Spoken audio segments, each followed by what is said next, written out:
Hey everyone, and welcome to today's Explainer. Have you ever felt this massive, undeniable pull to just get outside?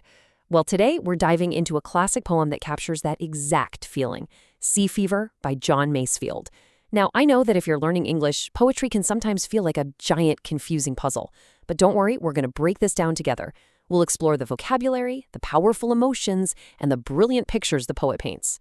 By the time we're done, you're practically going to feel the salty ocean breeze right on your face.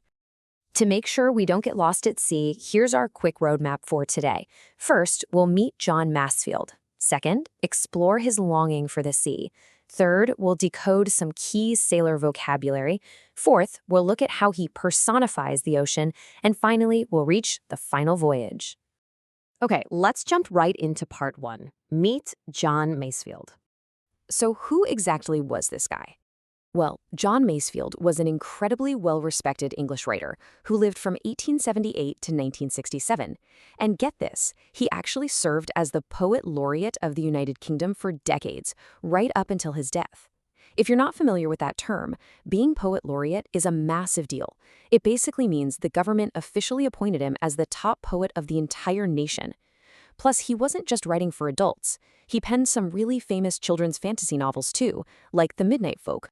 But the absolute most crucial thing to know about him for our explainer today, it's how he used his poetry to capture a very specific, intense feeling. He was a master at putting the sheer thrill, the absolute anticipation of preparing for a sea voyage, right onto the page. He knew firsthand what it felt like to look out at that vast water and just need to be out there. Which brings us perfectly to section 2, a longing for the sea, and that eternal desire for nature's splendor. There's one line in particular that anchors this whole piece. I must go down to the seas again. He actually repeats this at the start of every single stanza. And notice his word choice there.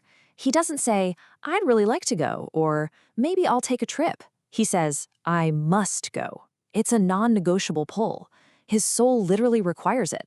And honestly, this highlights something so much bigger than just sailing a boat. Through his passionate descriptions of the lonely sea and the gray mist, Masefield is tapping into a universal human craving. It's our eternal desire to seek out the wild splendor of nature.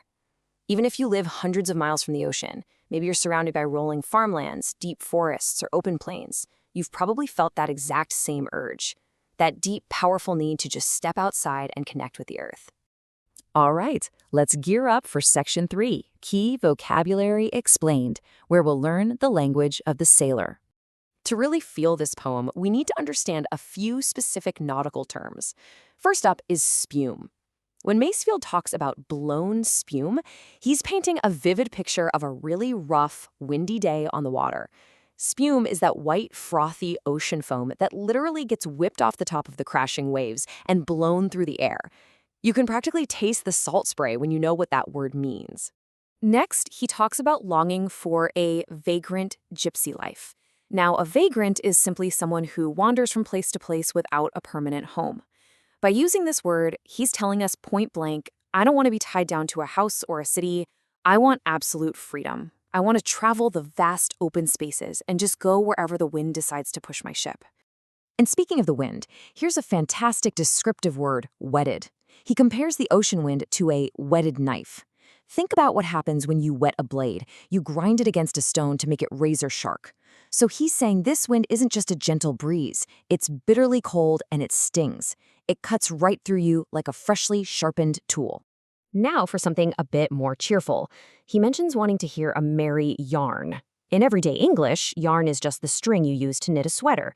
But in old sailor slang, a yarn is a long, entertaining, and usually exaggerated story.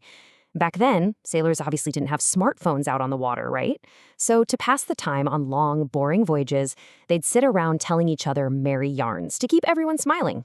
Finally, we have the word trick. The poet looks forward to the moment when the long trick's over. Now, he's not talking about a magic trick. On a ship, your trick is your designated shift of grueling physical labor, especially taking your turn standing at the ship's heavy wooden wheel. So when the long trick is over, it means the hardest part of the work is finally done, and you can get some well-deserved rest. Moving right along to Section 4, Personifying the Ocean, How We Give Human Traits to Nature. Masefield leans heavily on a literary device called personification. I know, it sounds like a big, intimidating academic word, but it's actually super simple. It's just when a writer gives human qualities, like the ability to talk, sing, or express emotion to non-human things. Throughout Sea Fever, Masefield brings the wind, the sea, and the tide completely to life using this literary trick. You can really see how perfectly his phrases map to human characteristics. When he writes about the wind's song, obviously the wind doesn't have vocal cords, but treating it like a singer makes it feel musical and alive.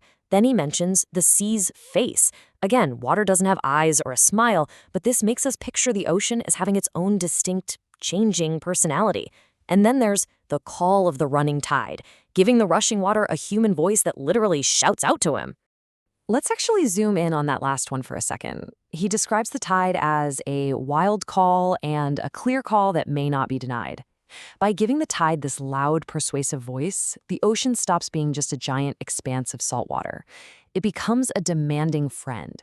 It's issuing an invitation so crystal clear that he literally cannot ignore it. It's actively pulling him away from his normal life on land.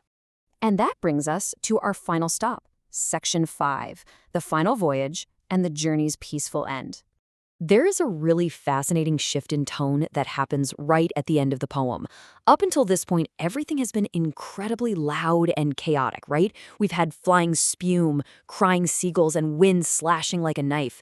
But then, suddenly, the volume drops completely. The wild noise totally fades, giving way to gentle phrases like quiet sleep and a sweet dream. This contrast is absolutely crucial. Remember that word trick we just talked about? The grueling shift of labor? Masefield uses this ending to create a brilliant metaphor. After all the rough weather, the grand adventures, and the backbreaking work of the voyage, which a lot of folks interpret as the long journey of human life itself, there is a deep, comforting peace waiting for us.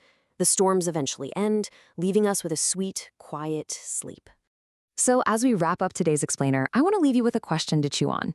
We've seen how Masefield used brilliant words and personification to express his burning sea fever. But what about you? What part of the natural world calls out to you with a wild and clear call that you just can't deny? Is it a quiet trail in the woods, a wide open field under the stars, or maybe the mountains? Think about what your wild call is. Thanks for hanging out and exploring this amazing poem with me today, and hey, keep listening for that call.